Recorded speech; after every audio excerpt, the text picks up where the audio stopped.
Pictures, all my videos that I had of the kids. They became me. They were living in my house, sleeping in my bed, using my credit cards, driving my car. But the horrible part was that as each asset disappeared, Schiller knew he was one step closer to death. Yeah, if you lie to us, we're going to kill you. I'm saying to myself, well, they're going to kill me anyway, so what's the difference?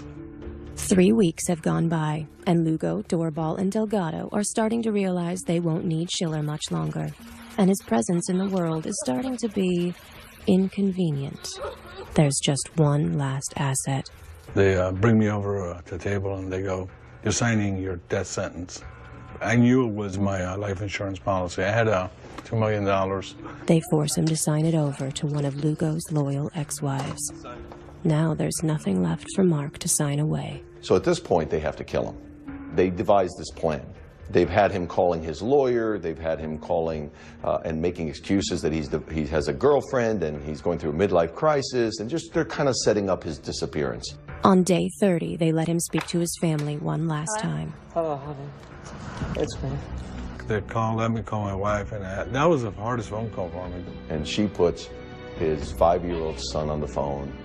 And I knew I was talking to him for the last time. And that I really felt, because at that point, my son was 5 years old.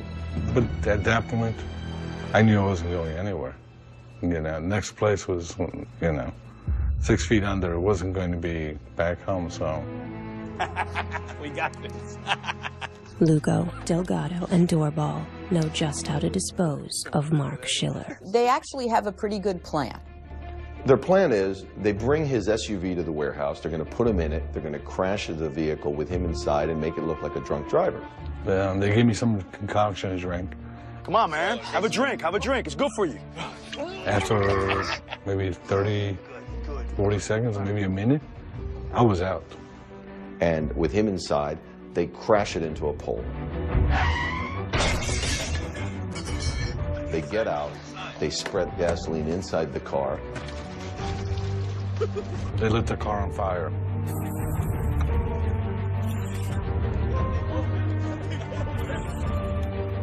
Their revenge seems complete, and now 2 million reasons to make a fast getaway. But just as they're about to leave, the most annoying thing happens. Somehow or other, I was able to get out of the car.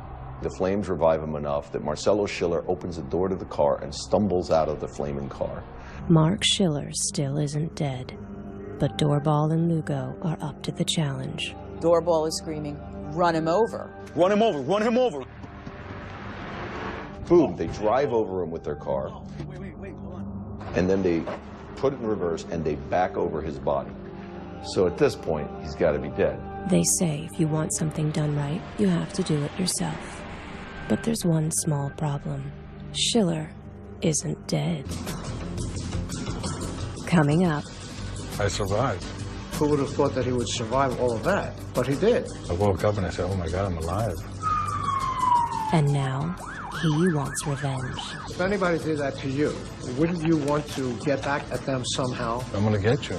Look behind you. I'm coming for you.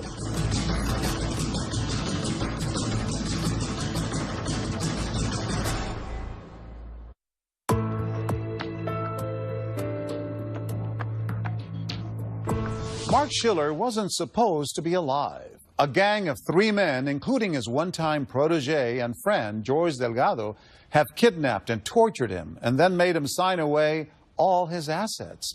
Then they put him in a car, crashed it, burnt it, and when he somehow crawled out, they ran over him twice. It should have killed him, but it didn't. They say every awakening is sweet, but some are sweeter than others. Marcelo Schiller wakes up in the ER. I woke up and I said, oh my God, I'm alive. Not that everything was perfect. And the pain was just, couldn't be described, the pain I was in. His pelvis was shattered when the car ran over him.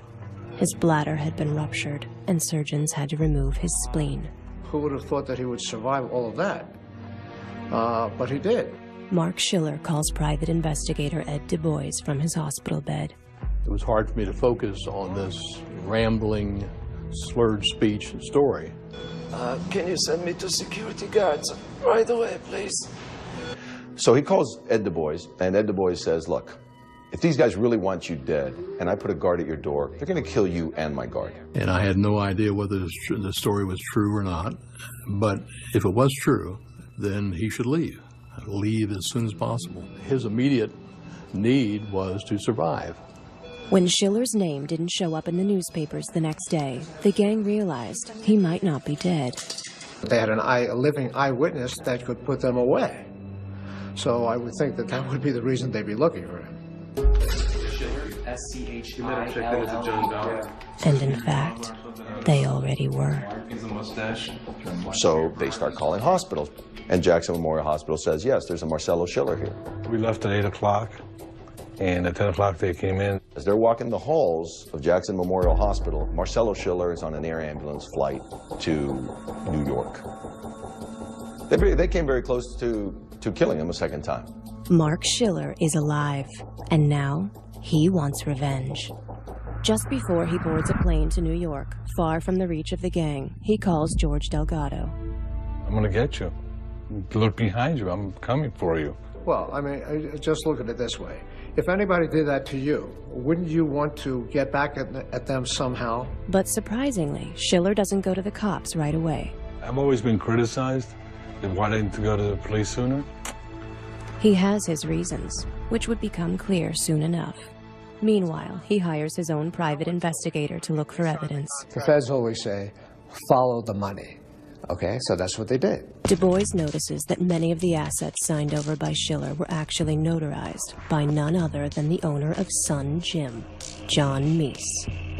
And John Meese was a guy that went to the same high school as I did. Meese tells Du Bois it's all a misunderstanding and sets up a meeting. But Lugo and Delgado are late. Being the good investigator he is, he starts going through the trash. Each one of the pieces of trash we pulled out was more dramatically involved in the case than the other. And there was photocopies of bank statements, photocopies of checks from the Sun Gym to all the bad guys, and copies of checks from Schiller's account. It was obvious to me that somebody had been in there probably the night before, the day before, going through all the evidence and throwing it away. It was really amazing. When Delgado finally arrives, he says it's all a misunderstanding. And George Delgado starts just trying to spin something, but Ed isn't going to have any of it. I said, you almost had the perfect crime here, but Marc Schiller's alive, and we're going to put your ass in jail. And he held up both of his hands. He says, there's no need for that. I said, oh, yeah, really? Why? He said, we're going to give you all the assets back. And he said, we need a contract. We need a contract signed by you and Marc Schiller that you're going to accept the $1,260,000 check from us with the agreement that you will never go to the police department and tell anybody. So I'm thinking real quickly, number one, this is an unenforceable contract. You can't ever do this.